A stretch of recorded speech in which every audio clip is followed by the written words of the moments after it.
I think there are few of you who have not heard of the name El Chapo. This man is the biggest and the most dangerous drug dealer in history. Yes, he is even bigger than Sopar, the most famous and dangerous drug lord who was known through Mexico and the whole world, the leader of the Sinaloa cartel, the most violent drug gang. There is a Sinaloa gang named after the state from which they come. The state of Sinaloa is in Mexico, which is considered their center. Today, we will tell his story with all its interesting details. This story, believe me, is a heavy caliber story. Very interesting, so prepare something to eat and enjoy. And subscribe to see more prison escape videos like this. This is Puente Grande Prison, which was known to be the strongest fortified prison in all of Mexico. The ratio of prisoners to guards in this prison is 1 to 2, meaning every prisoner has 2 guards. But if you knew the reason, the wonder would be over. This prison was designated for the most dangerous criminals in Mexico, led by major drug gang leaders. These are not an ordinary type of criminal. These leaders literally have private armies of followers numbering in the tens of thousands, armed with all kinds of heavy weapons that you can imagine. It is a normal expectation that they would suddenly attack the prison, as the walls of this prison were fortified. Doubly heavy concrete, reinforced with the strongest types of iron. Watchtowers with guards armed with the strongest weapons. The road to the prison always has points of control and inspection. The prison was like a military base. This is the prison in which El Chapo was placed. El Chapo was pursued for a long time, and finally they were able to arrest him for the first time in the year 1993 after a violent pursuit by the Mexican authorities. But even though he repented to be caught and was put in prison, this is what prevented him from continuing to run his empire even while he was behind bars. How did he settle it? With bribes. There was not an official or aguard in the prison that he didn't buy with millions in bribes. I think he was living comfortably in prison, and it was not as if he was living outside. I mean, it is normal that they bring him alcohol, women, and all the food he wants. Of course, other than that, he had phones and means of communication and everything he needed to run his gang from inside the prison. The person who facilitated the life of El Chapo the most was this man whose name was Damas Lopez de Maso. He was the deputy head of security. In Puente Grande Prison, El Chapo literally bought him, gave him a house, a car, gifts, and a large monthly salary. Their relationship became strong and they even became friends. He was the main reason that allowed El Chapo to take his time in prison and become as if he were the king of the place and be able to do whatever he wanted. Keep Damas in mind because he will return later in the story. El Chapo, during his imprisonment, was not only able to manage his gang, he unbelievably was able to develop a new method of drug smuggling while he was in prison. This method was not entirely his invention, but his gang had mixed up his revolution in it, which is the method of smuggling through underground tunnels. El Chapo hired engineers, architects, and specialized people to build tunnels for him at a professional level. Don't come and dig any tunnel for me and that's it. No job at the highest level. Of course, the goal of these tunnels was America, because it is the biggest place that brings them profits. It is the cash cow. El Chapo and his gang will get the cartel. They no longer need to escape, not by air. Neither by sea nor by land. They started escaping from underground, and this allowed them to increase the rate of smuggling in an insane manner. They started bringing in $20 million a month. And imagine, the El Chapo empire grew even more while he was in prison than when he was on land. And what was convenient for El Chapo, after Mexico, was not extradited in the 90s. Drug gang leaders like him to America, even though America has always demanded this, because they are the ones most affected and the ones who have the largest amount of drugs. America has always demanded that El Chapo and leaders of his level be handed over to them, because the prisons in America are stronger, and then one will be far from their men, gangs, and officials who were. They bribed him, so they cannot control gangs from there. But the authorities in Mexico were against this and believed that they could deal with criminals. However, in the year 2001, the Supreme Court in Mexico presented a proposal to create a new law that would allow the extradition of some Mexican criminals to America. El Chapo, of course, for that moment, was comfortable in his prison because he could do anything he wanted while he was inside. He would certainly prefer to be outside. But what? I mean, the situation is not that bad for that person. He was not trying to escape or even thinking about the matter. But after the news arrived that the Supreme Court might allow the extradition of some criminals to America, he felt in danger, and all along he said no. He began planning an escape from prison. This operation must be carried out quickly, and in fact, within a few weeks. But he came up with a comprehensive plan and began implementing it. El Chapo knew that he had to involve the least number of people in this plan. So he gave a respectable bribe to his friend Maso, the deputy director of security. In prison, he told him frankly that he needs to escape from prison. So Maso told him, "Okay, don't worry about you and me. Imagine this is the deputy director of security in the prison that is supposed to be the strongest prison in Mexico. But what is the benefit of strength and fortification from the outside if corruption exists from within?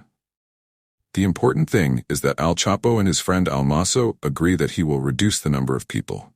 The guards on January 19, 2001. This was the day on which El Chapo wanted to escape. Of course, Dr. Maso did not reduce the number of guards in the entire prison.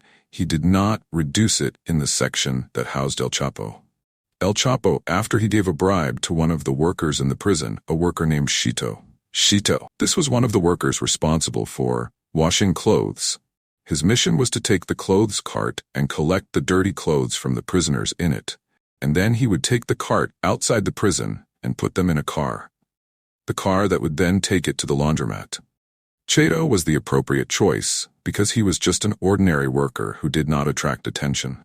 He was doing his usual job that he did every day. The promised date came January 19, 2001, and Chito opened El Chapo's cell and helped him to get into the cart of dirty clothes and covered him with these clothes, and he walked off in the cart.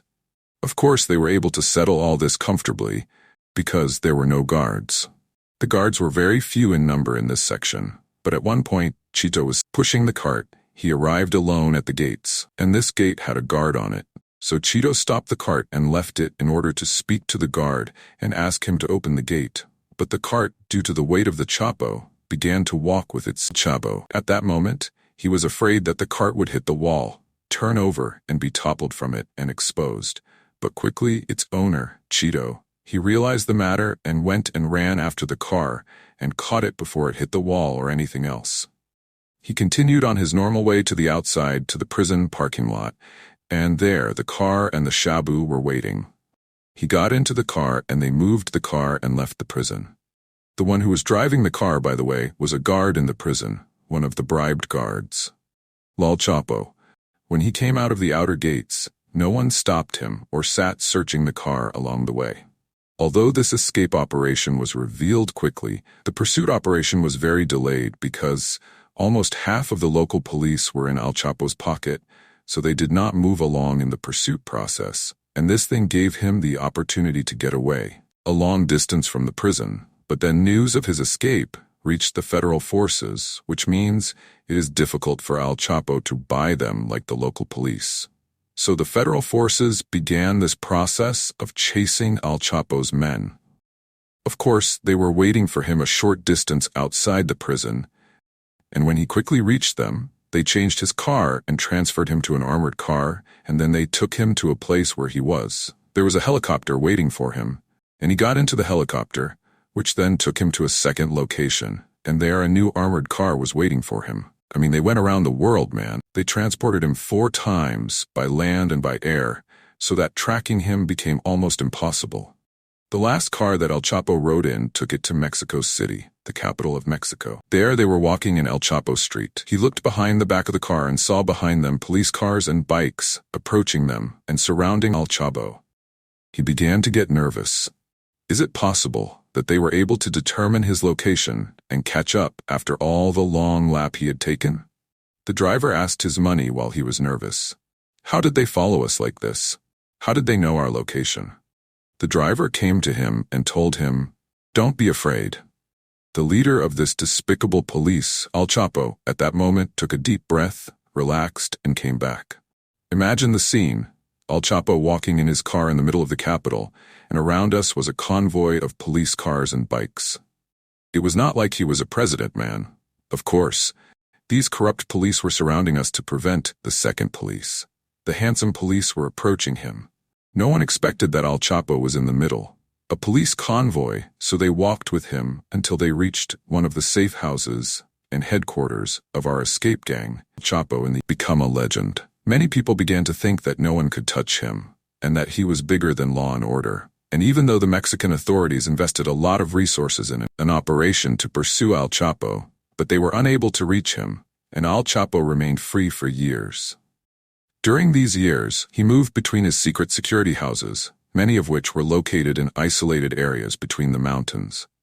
During these years, the Al Chapo empire grew in an insane manner. He began smuggling worth of cocaine to America, billions annually, and his gang expanded, and the size of the areas they controlled in Mexico reached an unparalleled degree. His Sinaloa cartel gang became the largest drug gang in the world without dispute, and they even consider it the largest in history, bigger than the Medellin cartel, which is Escobar's gang. Of course, achieving this size, influence, and control is impossible without violence. The violence was widespread, especially in the cities of northern Mexico, the cities that have borders, and America, because these are the cities that they use for smuggling. The situation was a war between his gangs. They turned these cities into war zones and caused an unprecedented amount of destruction and killing in the world of gangs in Mexico. Chapo was able to destroy the gangs. The second, one after the other, was destined to seize control of all the northern regions. He became the largest and almost the only one controlling the drug movement from Mexico to America. The Mexican authorities and the American authorities wanted to arrest him anyway. The price, and they were harnessing the strongest and most advanced capabilities they had for this mission, came in the year, meaning years had passed since El Chapo escaped from prison. At that time, the Mexican intelligence, with the help of the Americans, decided to follow a new strategy. They decided to target El Chapo through the people around him, his sons, his wives, his close associates, because these people were the most numerous people. They knew about him, so their strategy was to reach Al Chapo's technical assistant, the person who was responsible for IT and these matters in the gang. This person was a Colombian young man in his 20s. The intelligence estimated that they were turning this young man around and making him work for them. They estimated, with his help, that they were penetrating the encrypted communications network that Al Chapo was using. His gang, in this way, became able to know El Chapo's exact location, and they knew that during that period he was in a house in an area of the state of Sinaloa, which is the center of his gang. This house was supposed to be one of El Chapo's safe houses, so they were able to determine the exact location of the house, and on February a team of Special Forces, the Mexicans, accompanied by agents from the American Drug Control Administration, surrounded the house and began the storming operation. But this house was not an ordinary house. The main door of the house was in front of it, a second door made of steel. The Special Forces started beating this door and trying to break it down. At these moments, Al Chapo was sleeping inside the house and his assistant suddenly entered the room on him. She was screaming that the Mexican army was at the door. El Chapo got out of bed and heard the sounds of beating on the steel door outside. He got up from his place and began to move the forces outside as they were sitting trying to break down the steel door. They could see from the windows that there was movement inside the house, people running inside, so the beatings increased. On the door more and more, of course, the windows of the house were the same, fortified. The whole house was armored, and the windows were so small that it was difficult for them to enter through them, so all their focus was on the door. In the end, they surrounded the entire house. There was no other door other than this, so they kept hitting and hitting until they were finally able to break it, and then they stormed in the house with their weapons raised. They were screaming and giving orders to all the people in the house that they should surrender and be crushed on the ground. But the surprise that shocked them was that there was no one in the house. They looked in every room and in every corner of the house, and there was no one in it, even though they saw with their eyes sitting shadows. moving inside the house while they were sitting outside, trying to break down the door. Where did El Chapo and those who were with him go? When El Chapo's assistant entered the room to alert him to what had happened to El Chapo, he quickly got up from his place and started running to the bathroom. Why was he running to the bathroom? Not to hide and escape. He was going to escape from the tunnel of El Chapo's gang. They became professionals in digging and building tunnels. Literally, this became their specialty. Imagine that they were not just digging tunnels for smuggling. They were also digging them as escape corridors under the safe houses. So imagine all the safe houses in which their leader El Chapo took refuge. Each house was under an escape tunnel, so that if the house was surrounded, he could escape from above. The tunnel, El Chapo was able to escape from a tunnel that was dug under the bathroom bathtub. This is a real picture of the tunnel after the Mexican forces discovered it. The entrance was designed in a smart way. It was not possible for anyone to discover it except those who knew about it. In order to open this secret entrance, you must get a pin, and there is a small hole behind the bathroom mirror. You must take the pin and insert it into its opening, and this movement will create an electric current that opens the lock that holds the bathtub in place.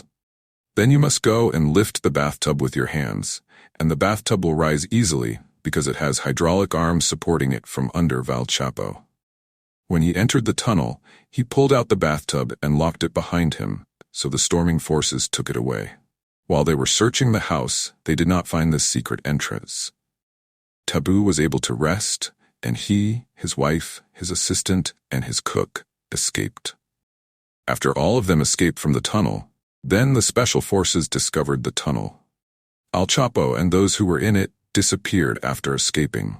This El Chapo decided to go to a normal place, a place where no one would suspect. He is there. So instead of going alone from its safe houses or isolated houses in the middle of the mountains, he went to a city on the sea. A city called Maz, a place that is usually a tourist destination. No one should expect him to be here. But what El Chapo did not know was that it was a hacked communications network. He felt that it was Mexican forces. He found this house from which he escaped by chance. After that, he did not know that they could follow him wherever he went.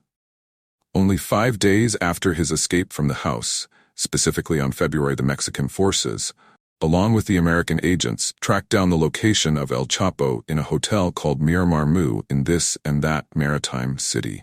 With all ease, they were able to surround him and arrest him in the hotel room, and this is a real picture of him at the moment of arrest. He had no protection or any guards at all. He did not expect that they would locate him so easily because he did not know how they were tracking him in the first place. He did not know that his phone and communications network were hacked. I hope. Enjoy the video. These long videos take a lot of effort. Please, if you like the video, don't forget to give me your sweet likes, and if you are new to, subscribe to the channel and activate the bell button. Okay, nice people, let us continue after El Chapo was arrested for the second time. This time they are not taking Point Grande, the former prison. This time they are taking him to El Plano prison, which is considered the strongest prison in all of Mexico. Okay, sure. Now you're asking me, well, if this is the strongest prison in Mexico, why didn't they take it? The first time, the reason is because the first time they arrested him, at that time, the Plano prison was already open and was not as strong and fortified as it was in when they arrested him for the second time. This prison was like a military barracks with many guards and the weapons and equipment in it. The outer wall is surrounded by a large number of watchtowers. Each tower has 3 or 4 guards armed with heavy weapons. The prison walls, although they are a net, are built on layers. Bypassing the first net, a second net appears in front of you, and sometimes in some areas a third net. The bases of these nets are fixed. It is fortified with concrete, man. They even have armored vehicles in the prison. This is other than all of this. The prison area is forbidden from flying. According to sources, until you say that they have anti-aircraft weapons in anticipation of air attacks, it is something crazy. Other than that, the communications networks and mobile phones do not work anywhere inside the prison. Please like and subscribe to see how El Chapo will escape again from this inescapable prison in the next video soon.